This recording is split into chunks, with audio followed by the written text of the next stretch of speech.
So good evening, welcome. I'm John. I'm the event director at Literati Bookstore. We're so pleased to welcome Kao Kalia Yang to our At Home with Literati series in support of her new book, Somewhere in the Unknown World. And this evening she'll be in conversation with Amanda Uhle. Some overview of webinars. You heard me as you might have joined, but the chat is closed. But you might want to keep the chat window open during the event, as I will be dropping links to purchase Somewhere in the Unknown World from our bookstore. And if you're watching later on YouTube, there are always links to purchase books from our store in the description below. You can also submit questions for a Q&A using the Q&A feature available to you at any time. I will read a selection at the conclusion of Kakalia and Amanda's conversation. But whenever you feel moved to ask a question, please feel free to make use of the Q&A feature. As a reminder, you can also shop for more books at literatibookstore.com. Thousands of titles are available for curbside pickup if you live in Southeast Michigan. And in lieu of a book purchase, we'd also ask that you consider a $5 donation to sustain our virtual programming. So whether you'd like to think of that as this week's or this month's or this year's of subscription to our programming, you can make donations at literatibookstore.com/donation. Otherwise, we simply thank you for your attendance this evening, or this morning, or this afternoon, depending on when and where in the world you may be joining us from. So without further ado, I will introduce our author and moderator this evening.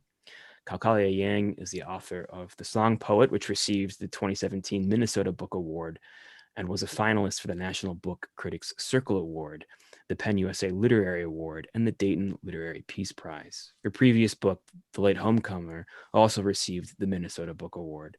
Her children's book include A Map into the World, which won the Minnesota Book Award, and The Shared Room.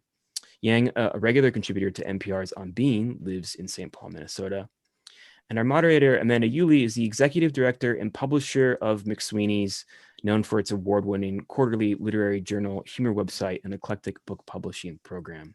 She's co-founder with Dave Eggers of the International Congress of Youth Voices. For more than 11 years, Uhle was the executive director at 826 Michigan, a nonprofit tutoring and writing center for school-age students in Detroit, Ann Arbor, and Ypsilanti. Trained as a journalist, she writes independently and is sometimes the host of the author interview radio program on WCBN here in Ann Arbor, Living Writers. They can't hear you, but they can sense it through the power of the internet. So please join me in welcoming Kao Kalia Yang and Amanda Uhle into your living rooms. Hi, thank you, John. Such a nice introduction. And Kalia, so nice to meet you. Thank you for joining us. Lovely to meet you as well. Thank you so much for being a part of tonight's conversation. Of course, it's an honor and a pleasure. We are celebrating your beautiful book. I think this is mirrored, so I think the viewers can't actually see it, but everyone should. The cover, we have so much to talk about. We should at some point discuss the cover, which is gorgeous. And I think so evokes what I felt when I was reading the book, which is this sort of magical and otherworldly peek into your mind and your insights, and then also 14 other minds. As John mentioned, I do author interviews somewhat frequently, and it's always such a profound pleasure to have a chance to speak like this to an author, where the pleasure that I felt in being inside the book during the time I was reading it is just one I can't wait to sort of replicate by having this conversation with you tonight. So with that, I was hoping maybe you could, for our viewers and our webinar attendees who have not yet read Somewhere in the Unknown World, if you could sort of introduce the book for us all. Okay. This book began long before I knew I would become a writer.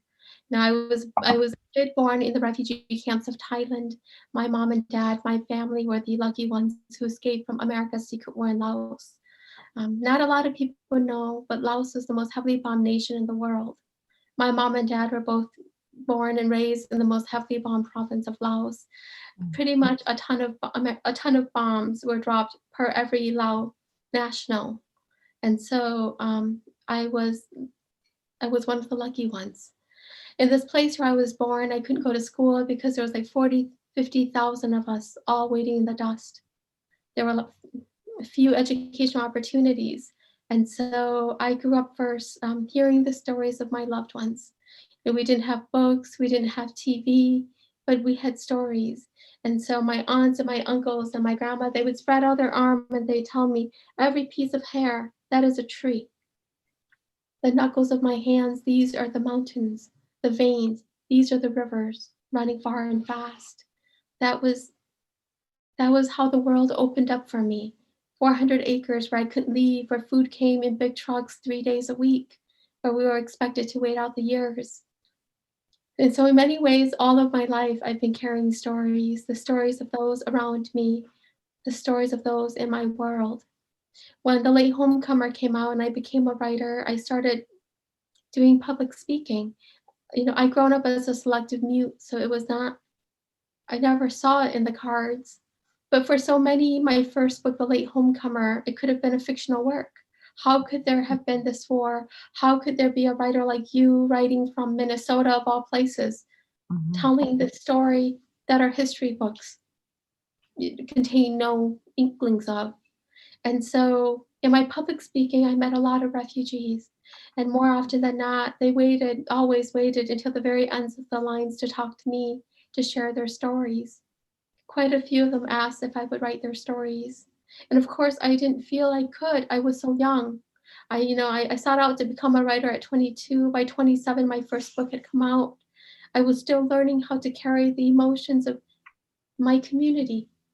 And so I didn't know that I was ready. By 2016, The Song Poet, my second book, comes out. Of course, we have an entirely different president. I say books sometimes suffer the same fates as nations. The Late Homecomer came out in 2008. Barack Obama had just been elected.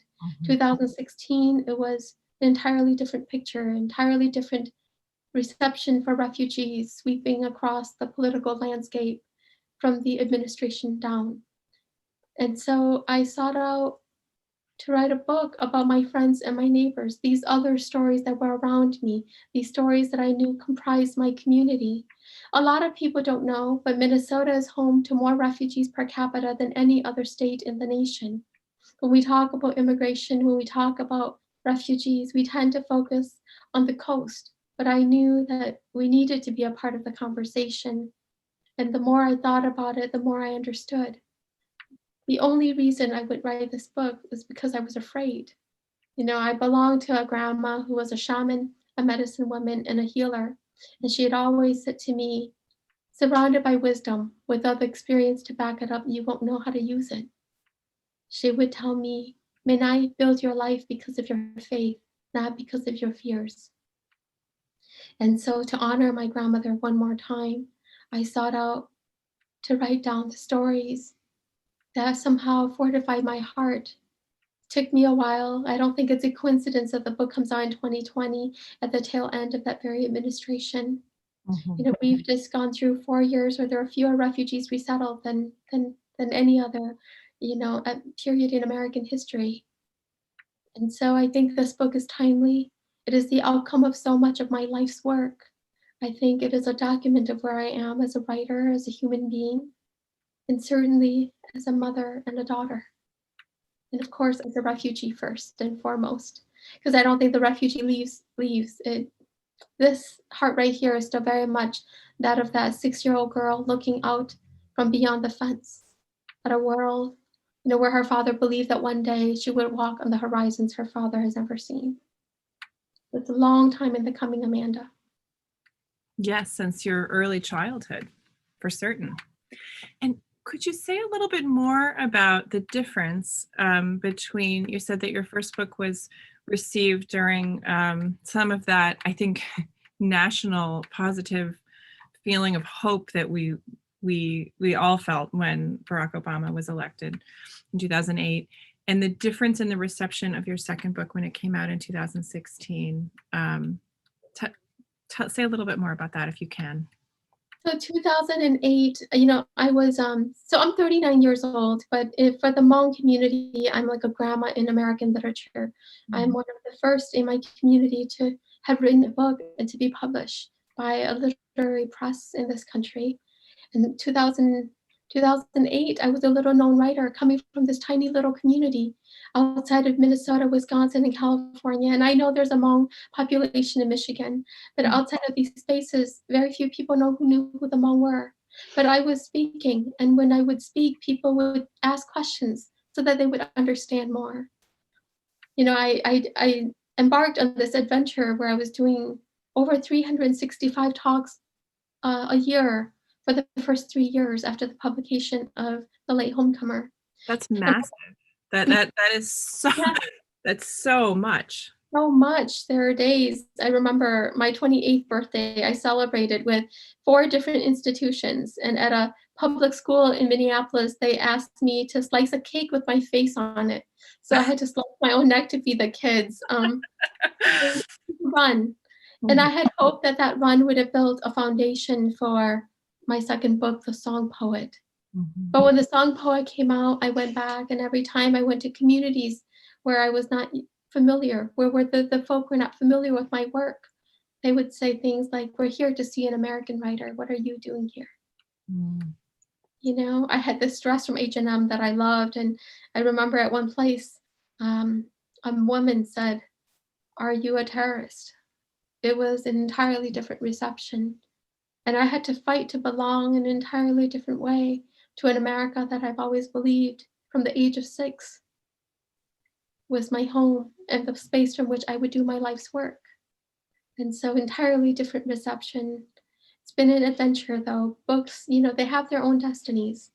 The Late Homecomers made quite a bit of a historical marker in literary America, particularly for my community, but of course, because I'm one of the first for American literature as well. The Song Poet, is critically acclaimed, but the sales numbers would reflect the journey and the priorities.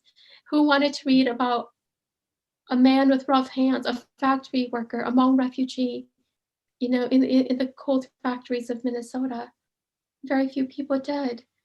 But it will be and has been translated into an opera. The Minnesota Opera's commissioned it, and I wrote the libretto. In theory, if we were living in a different time, May 21st would have been the big premiere at the Ordway. As it is, it will be held back 2 to 3 years, like the rest of the season. And so it has its own journey. And I've accepted that as a writer, with each book, I would go on my own journey. It is a journey for certain. And what's interesting about what you're saying is that I think for many of us see the urgency of the refugee crisis that it's been magnified since 2016 in my eyes. And so in a way, I'm surprised to hear what you're saying, because what our current and soon to be in the past presidential administration has done has at the very least raised awareness of how urgent this is among some of us. So I'm sorry to hear that the book wasn't as more widely received as it should have been. But It lives, and I think books, they live, and when they're good, they don't die. no, My dad used to say, if we dream in the right direction, the dreamer never wakes up, and the dream never dies. It always only grows bigger. And so I'm here. My dreams are not yet small, so it grows. and the dreams that you have collected in this book, which I'll show the cover again backwards for everyone. These are narratives from the narratives of 15 individuals. You are one of those 15. And maybe you could, I'd love for you to read in a moment, but first, if you could just sort of describe a little bit about the process of collecting these stories. Lovely. So if you're familiar with my work, you know that a writer doesn't just become because he or she or they have a story to tell. We become in a language so that we can push the boundaries of meaning. I write memoirs. My memoirs are not your typical famous, wealthy, well-known individuals. I write memoirs about people who so many don't know about. Starting with A Late Homecomer, which I was already calling a family memoir because it was already beginning to push the edges. The Song Poa is this collection of, it's an album designed like an album. Each is a song, and there's these tracks, not chapters, which allows me to play along these poetic lines that would be very different from traditional prose structures. Somewhere in the Unknown World, I think, pushes the envelope even further. It's a collective memoir of individual refugee stories. I think all of these stories are unified in our understanding of war and our call for peace, but they follow very much my understanding, and I think your typical understanding of who the refugee is. It opens with narratives from children refugees and other people's children. We see the differing and maturing perspective of refugees across time, to refugee elders, to the outcomes of certain refugee lives here, and then we end with this letter to my children. So structurally, I think it mirrored my own understanding of the experience of getting to know somebody, getting to grow old with them, getting to love them, getting to live in their legacy once they're gone. Um, and so the book, I think, is this really organic structure, but in terms of craft, I think what it's doing to nonfiction is pretty exciting. It certainly is. I think one of the most poignant moments for me in the text is in the portion that's a letter to your children, when you say, this is a person who is a college student that you know. This is a person who is a receptionist at the hospital where you were born. And you name off the sort of attributions of the stories and the dreams and the narratives in the book in a very vivid and personal way for your children. So I think I'd like to know more about how you sought these stories from your community. I knew at the onset that if somebody talked to me, I wanted to write their stories, Amanda, which meant that I could survey a whole bunch of people. And so I knew it was going to be 14 to 15 individuals. And each person, and I think this is so important to understand because I come from a refugee community myself. I know what it is like to share your story with somebody, to hope that it'll come forth, for a writer to change an angle, for a scholar to find, I think, a more illustrative case study, Mhm. for nothing to come out. And so I made a promise to myself. If you tell me your story, no matter what it is, I will find the threads of the story. And I think I should also say this. I said these to each individual who spoke with me. Mhm. I'm not going to be the mirror, the hopes of the image you see when you look inside. I'm an artist. What I offer is a portrait of your life in the context of all of these lives, in the context of the world that we share. That would be my offering. Not the image you see when you look upon the pieces of your life exactly, but my my goal is that it's of service to you first. Mhm. Um, and so I looked around the members of my community. George, his kids went to the same school, and I asked him. You know, and he agreed. Sia, the receptionist at the doctor's office. Minnesota, again, is home to more refugees per capita than any other, and these are the foundations of my community. In that way, I wanted to offer my readers an opportunity to enter into the homes of their neighbors and their friends, into the hearts of the Lyft drivers that take them places or whatnot. But yeah, these are community stories, and in the very first draft of the book, I made sure that I wrote the stories exactly the way I heard them to make sure that I was getting it right. And I sent it back to each individual and said, "Is this accurate?" I didn't ask, "Do you like it or not?" I said, "Is this accurate?" And so they got back to me with their notes. And then I let a year pass by before I went back to these stories. And I distilled, I think, the stories that I couldn't leave behind. And I Mhm. brought those stories to life with all of the skills that I picked up across the years, teaching and, of course, studying nonfiction and just literature in general.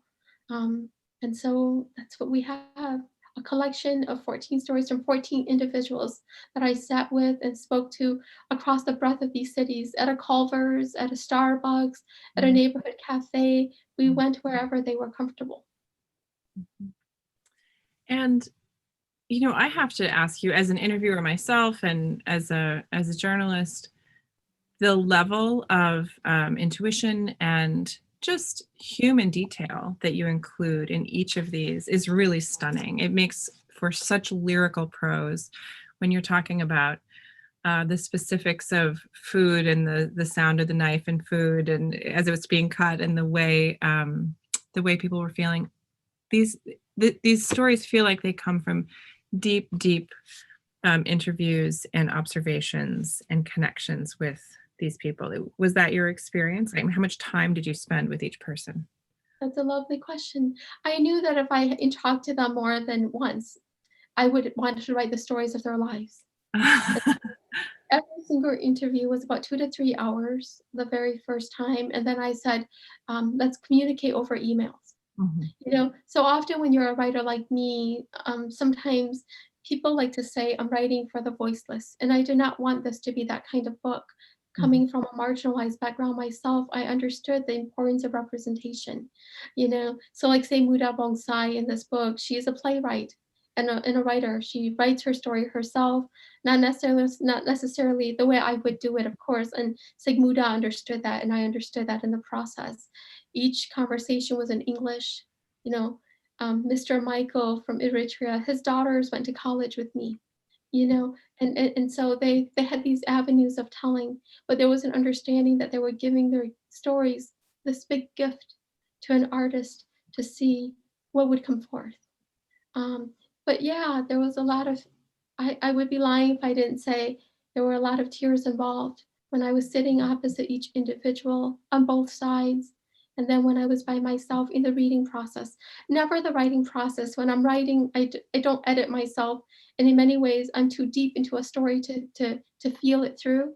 But I think every good writer is their first reader. And so in the reading experience, I found myself weeping, laughing, marveling all over again at these individuals who comprise my community, my life.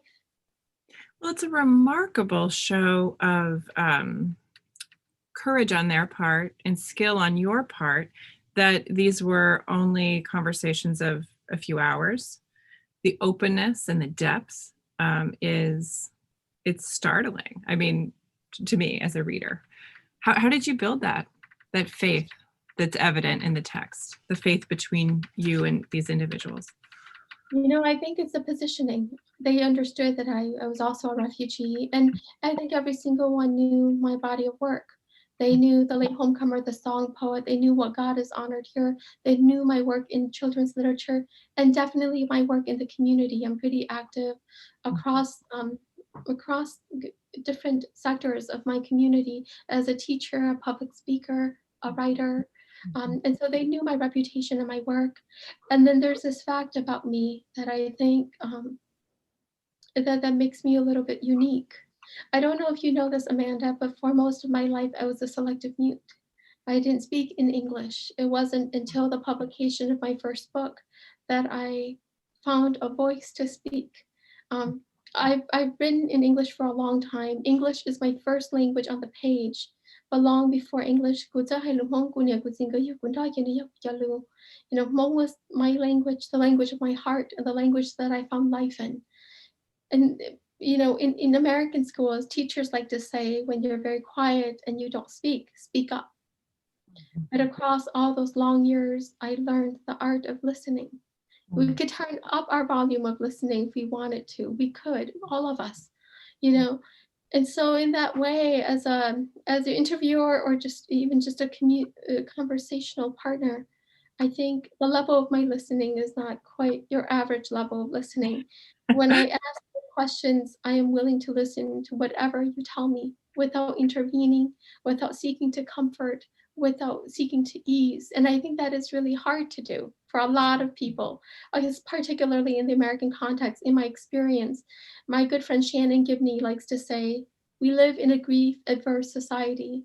So many American writers, so many in the mainstream American society want to talk about what makes us great, what makes us strong, what makes us beautiful, but to actually listen to somebody's suffering, to listen to the sorrow of their lives and understand that not as tragedy, but as a dimension of life is something that I think I was born with. As a refugee child, um, my mom and my dad, they would talk of home, and I'd say, "Where is it?"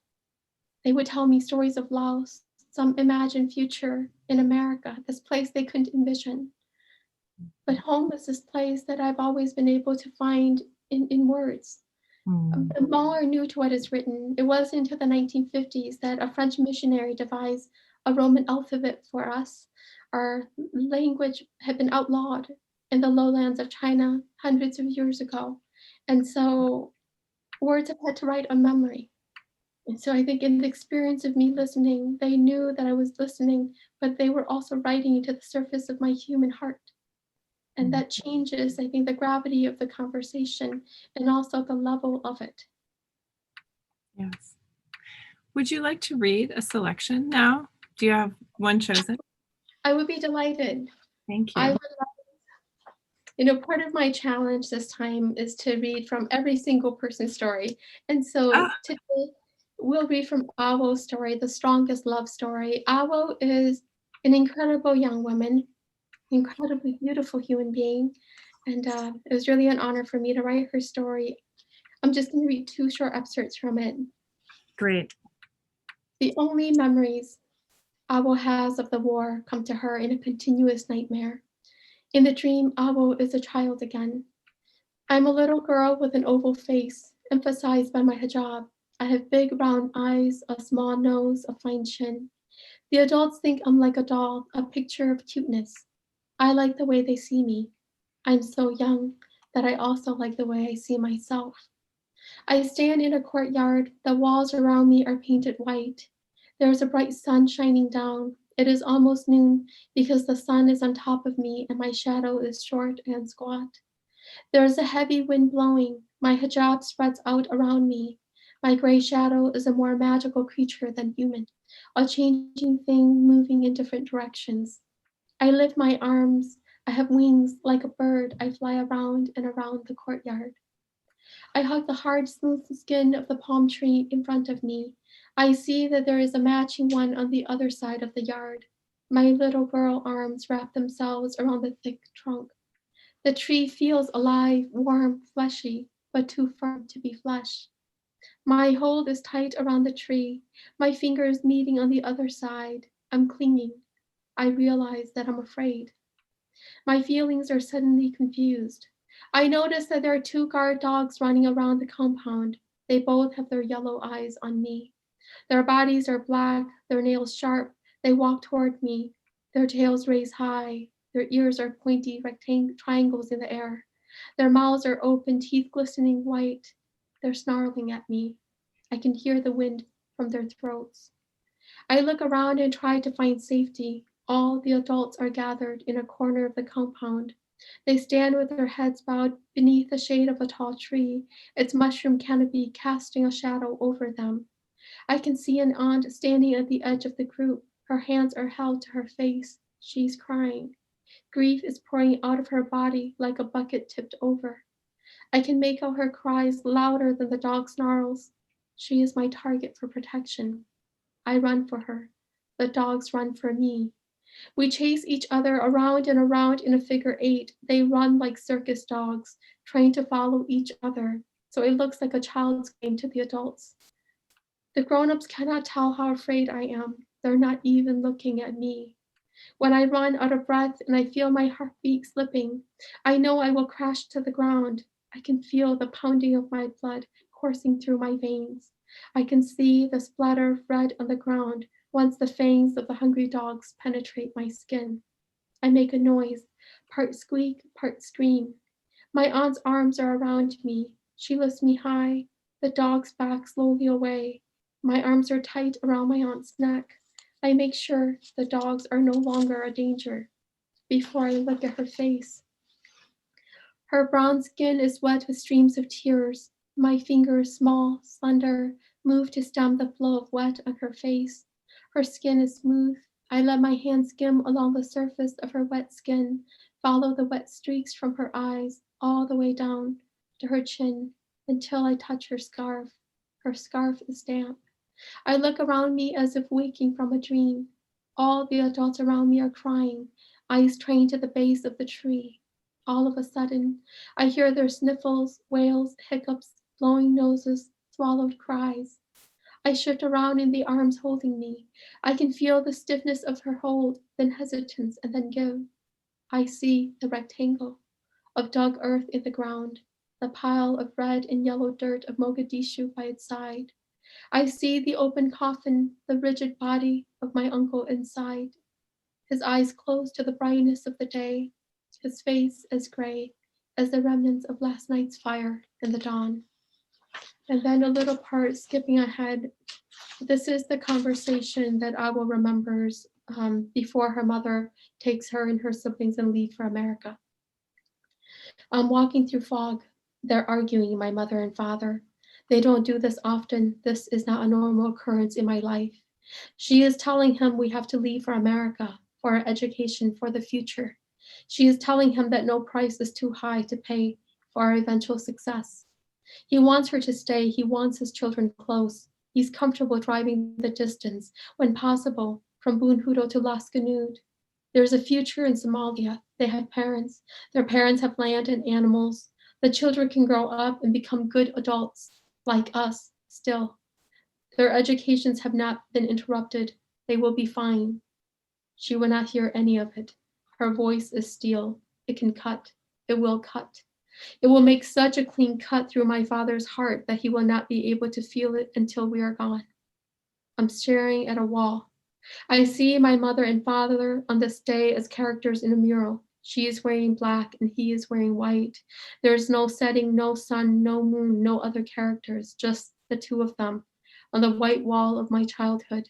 He's smaller. He's in the background. She looms large. She's beautiful and wise, and she stands so tall and elegantly, her head high, facing the blank future, unafraid.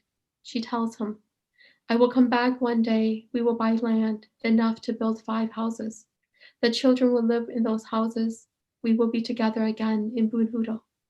He tells her, I am a man, I am a husband, I am a father. If you go away, if you take the children, what is left of me?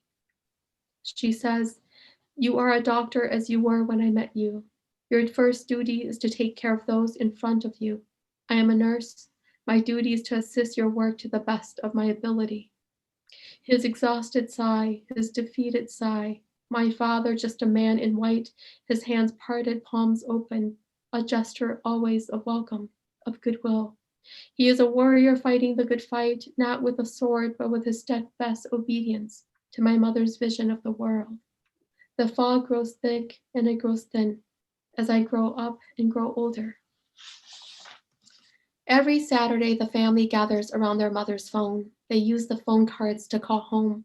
First, they call Bunhudo, then they call Lascanood. Every Saturday, in those conversations, they become a full family, a mother, a father, and their children, voices celebrating their gratitude for each other's safety and small successes. Each is reminded of the immense love in their lives, a love that survives unimaginable distance. And that is from Awo's story, The Strongest Love Story from Somewhere in the Unknown World. Beautiful. Thank you so much. That passage in particular reminds me of something I wanted to explore with you, which is, there's I think a common understanding and maybe a misconception that refugee communities are in survival mode, let's say, and even the ability to capture these stories, to tell these stories can feel like a luxury when you're in a survival mode. And to tell them at all can feel like a luxury, much less to tell them with the nuance, the detail, the depth, even analysis that you're adding to them. And I feel like what captured my heart about this book is the depth and that you take with each of these stories. And also it's almost like a contrary approach to that understanding of refugees as being in this survival mode. To my reader's mind, you are not rushing. You are not saying, let's hurry and get your story done. You are taking the most special care with each of these dreams and each of these individual stories. Things like what you just read, the glistening teeth of the dogs and the wind in their throats and the ants' tears. That goes so far beyond simply capturing the facts. And I think that many in the American media, for sure, that is how refugee stories, when they are told with just hard facts, just quickly, because it feels like a luxury to do otherwise. So can you talk about that, which your book takes that idea and just turns it on its head in the best ways? You know, it was so important to me, Amanda, and I'm so happy that you picked up on it. You know, these are not just stories of how these individuals got to America, the stories of their refugeeism. These are the stories of how they've come to be.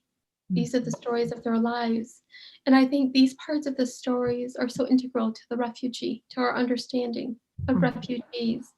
These, in many ways, this book it complicated everything I knew to be true from my own understanding of my refugee story, that of the Hmong story. You know, there are so many different kinds of refugees and so many journeys that we go on. The book opens up with this story from Irina to Irene, and it's about a Jewish girl in Russia whose family leaves Minsk in the dark of night. No questions asked, you know, but they leave in the dark of night and they end up in Italy. And you know, in this resort town along the beach, where they take care of these incredible mansions for rich people, where they walk on tiptoes and they whisper through the room so as to be invisible, ghosts in these mansions, and they wait on the beach to find out where they're going to go. I could not envision that at all. Or Afganzada's story about, you know, how at 19 he graduated from university. How brilliant.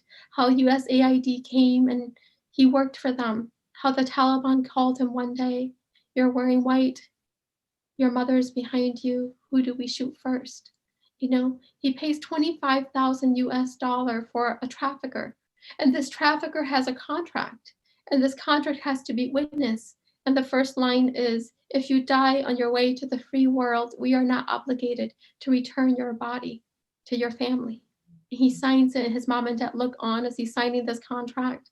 He leaves, and his father disappears on his way to, quote, the free world. He ends up, of all places, at a five-star resort in Sweden, a five-star resort that has made itself into a refugee camp.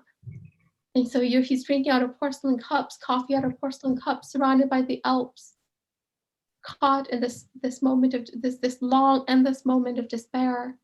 You know, where he learns English through YouTube and Swedish through YouTube. I mean, he's brilliant, you know. But he goes in this long journey where he comes to America and he comes in search of a certificate to humanity.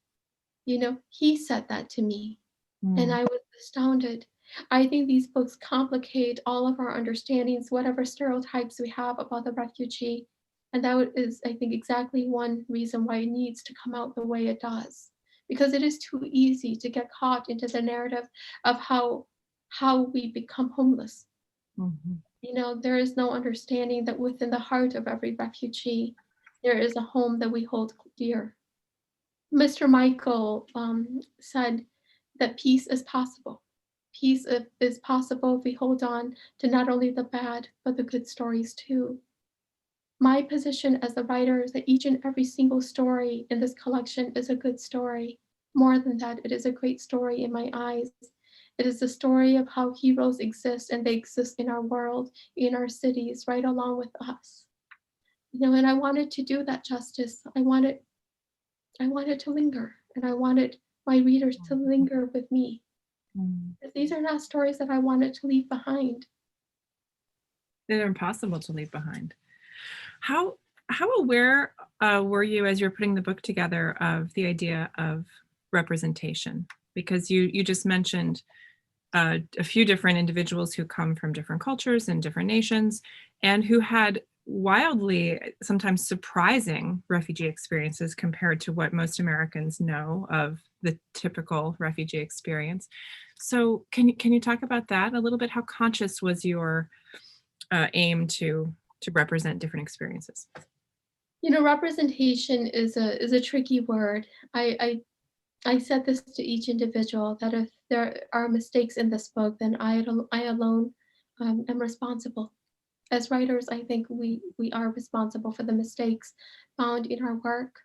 I wanted to pay tribute and homage and honor each of these stories to the best of my ability. Understanding that in the case of Sigmuda, as I said earlier, she'll write her own books, and people will them and they will laugh over them because they mood as hilarious, you know. That is her art and that is her artistry. It is not so much mine. And she understood that. You know, Tommy, who's Cambodian, he has muscular dystrophy and he sits in a wheelchair. And I when I first met Tommy, I thought it was from Cambodia. I thought it was Pol Pot. And then I learned that he, of course, was born here. And then I learned of his own refugee experience, born to refugee parents suffering from PTSD and other consequences of the war. Um, and the simple reality that most refugees in this country are resettled into poverty. You know, Tommy was sent against his will to California on vacation, where he was left, where he waited by the window for a return, somebody to pick him up. And what he saw was a moving truck moving with all the stuff from Minnesota. Mm. I thought these were all incredible human stories, incredible stories of what happens in the life of refugees beyond what so much of the headlines would carry. And so that's the story that I was representing, the human story of each individual and how all of us stem from pieces of war, but how all of us are calling on everything in our lives for a greater peace in the world around us.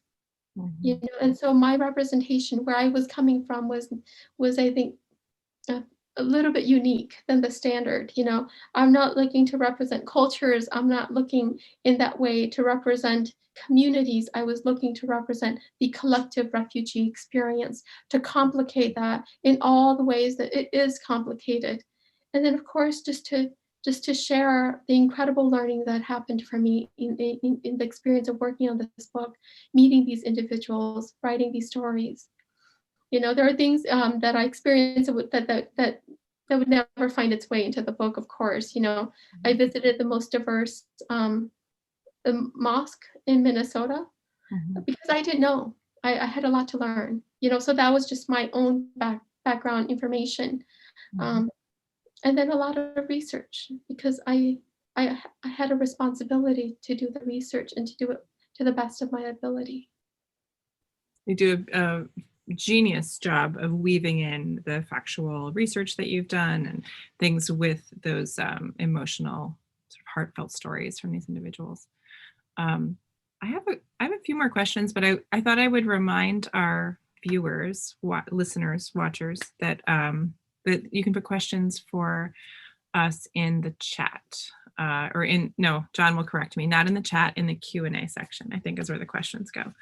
But one thing I wanted to just come back to in terms of the diversity of the stories that you're telling is how you see the impact of the passage of time on these stories. I think that was another thing that I found so refreshing about the book is that the detail was no less vivid, as we've been saying in this conversation, for the passage of time. In fact, there was something for me very satisfying and sort of whole about the sense of completion that I often felt. Not that their stories are over, but that their stories are being told in a complete and full way. Because this time has been taken, this thought and this care that you have taken and that they have taken to live these lives. Can you speak to that aspect a bit and how you see it? Yeah, I think this part is also important for me to say. We talk about the headlines and the facts, that the newspapers and the journalists, they're chasing the facts. You know, Mr. Michael points out, and officially unconfirmed, about how in refugee lives, so much of what we experience never make it to the headlines, never make it to Wikipedia and all of these books, you know. But there is in the heart of every refugee a camera. And this camera carries all of these images from our lives. And it won't let us forget even when we want to. I think it's this concept of the camera that really helped me in terms of understanding time. You know, I thought about, of course, deeply about my own lives and the life of my family, but about each individual lives, where they were. You know, I remember Irene saying to me, Santa Marinella is incredibly beautiful. I can't tell you how beautiful it is. You got to Google it. You know, you got to Google it and then you can describe it, you know. And so I did Google it, and then there are some other places that I simply couldn't Google.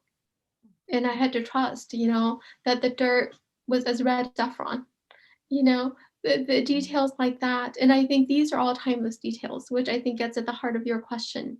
Mhm. As a writer, my sensibilities are my own, but the things that I'm drawn to about the life of individuals is very much how in even our tiniest moments, it is our full selves living in them. And that was something that I wanted to offer each along the space of their life. I'm 39 years old. I said I couldn't have written this book at 22, at 29 even. At 39, I'm now a mother, I am a wife, I'm a daughter, and I see how each of us occupies only for a little bit of time the spectrum of life. Mhm. My grandma liked to say, nobody gets to write the book of life. If you're any good at all, then you get one line in the book of humanity. Mhm. And I think about that in my work. My grandma also liked to say, and you can see how so much of my life and my art is influenced by this old woman who never learned how to read or write, who signed her name with a shaky X that stood in virtually all of my life with her. She used to say to me, life is just moments drawn on the thread of time. It is impossible to give your all to all of life because that's too much. But if you give your all to one moment, then you give birth to the possibility of the next. That is it, that is all.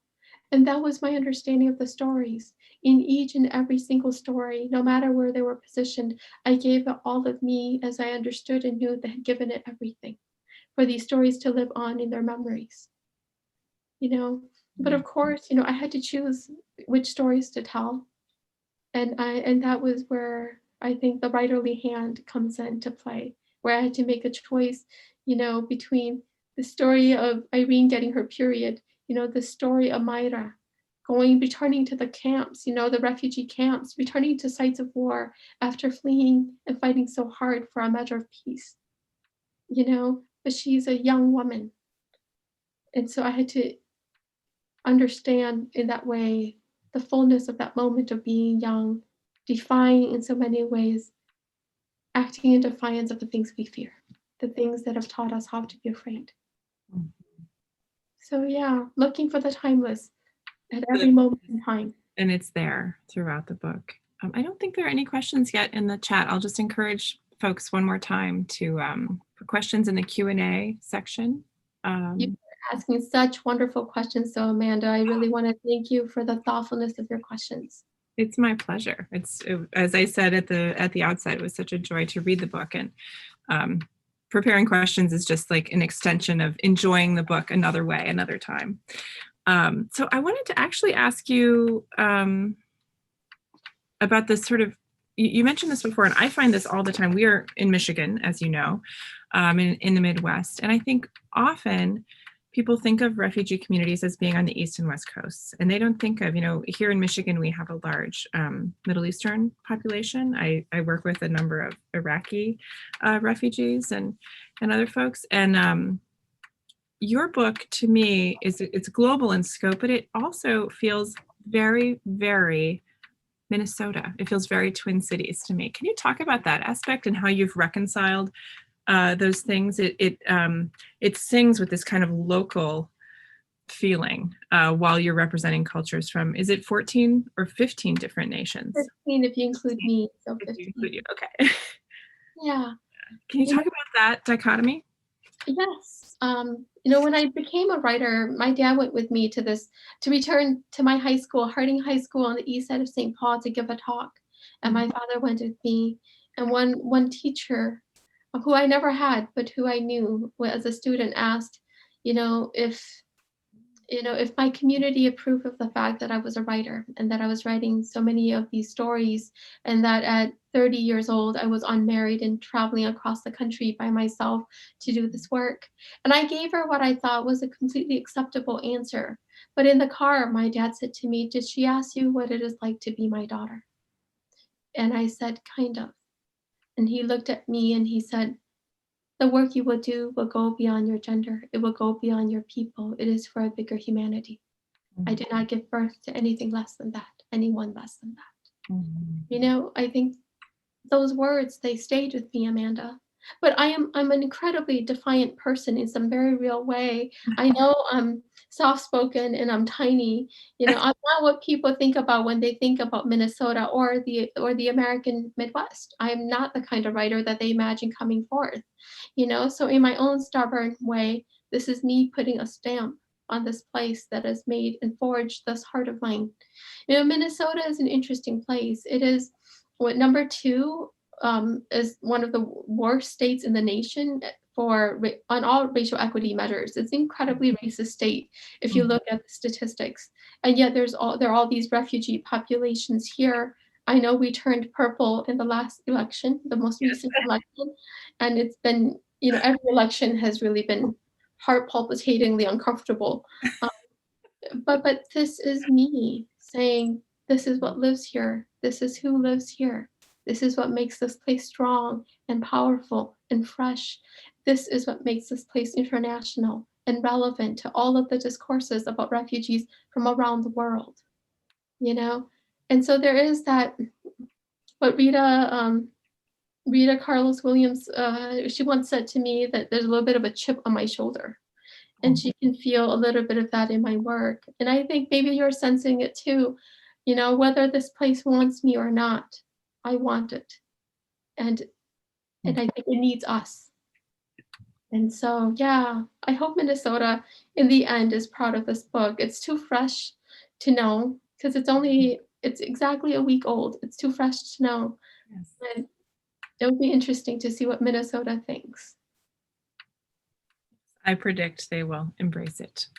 There are a couple of questions. Oh, John is back too. John, will you? Yeah, I'm happy to read some of the questions that have been submitted by our audience. The first one is, Kalia, were most of the refugees whose stories you tell young, middle-aged, or older? Were they newly arrived, or had they been in the U.S. for years? All over. The youngest is early 20s. The oldest is 80. Sisters on the Other Side of the River. That was the first story that I wrote. And I wrote it because he was afraid that he was dying. And he wanted to die knowing that the world would know who he was. That he was the man who couldn't save those two sisters on that side of the river. And that he knew that the day was coming when he would meet them again. That he would have to look them in the eye and tell them that he hadn't been the man that they were waiting for. And so they were all over the place. The Syrian story is incredibly new, incredibly fresh. Same with the Karen story. And so we're going back to wars of what the last 50, 60 years, all the way to the current wars now. And I think this is also important for me to say, as much as I had to honor the stories, I had to honor the very real safety concerns of the individuals who are sharing their stories with me. And then the other question we have, Laura, it's, hi, Kalia, thank you for this lovely book. I wondered if anyone you approached did not want to share their story. Let's see, I think one individual, yes. So there's a grocery store that I love, and I won't say their name, but I go there, and it seems like they love me too. When I asked, I'm writing this book, and I would love to share your story, they said no. And I said, I respect that.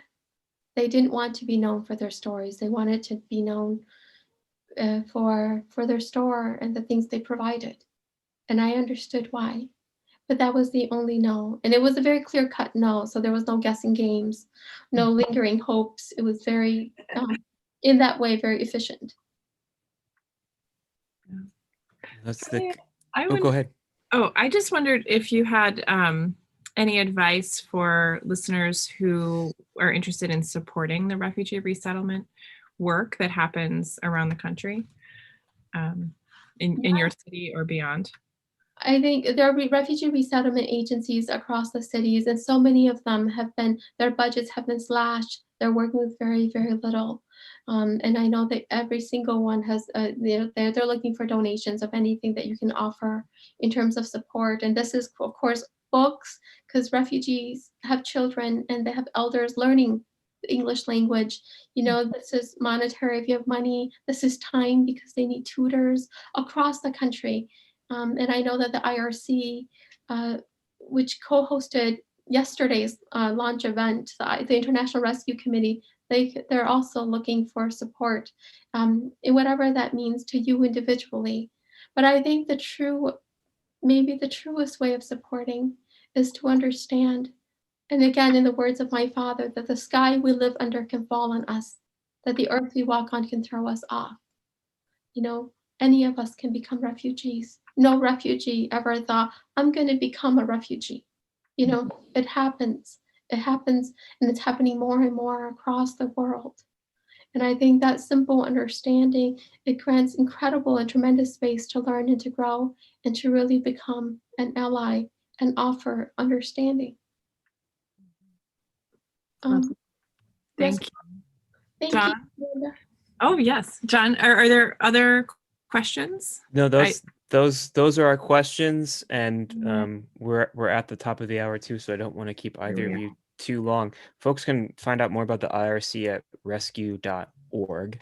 I'll put a link in the chat, and if you're watching on YouTube, there'll be a link in the description as well. But I just want to thank Kao Kalia Yang and Amanda Uhle for joining us this evening on At Home with Literati and for sharing their time in this wonderful book with our community this evening. Thank you both so much for being here. Thanks for having us. Thank you for having us. Thank Of course. you, Amanda. Thank you. Of course. And to all our viewers, thank you for joining us, and please continue to stay safe and be well, and we'll see you at the next virtual event. Until then, take care all. Goodbye. Good night. Take care.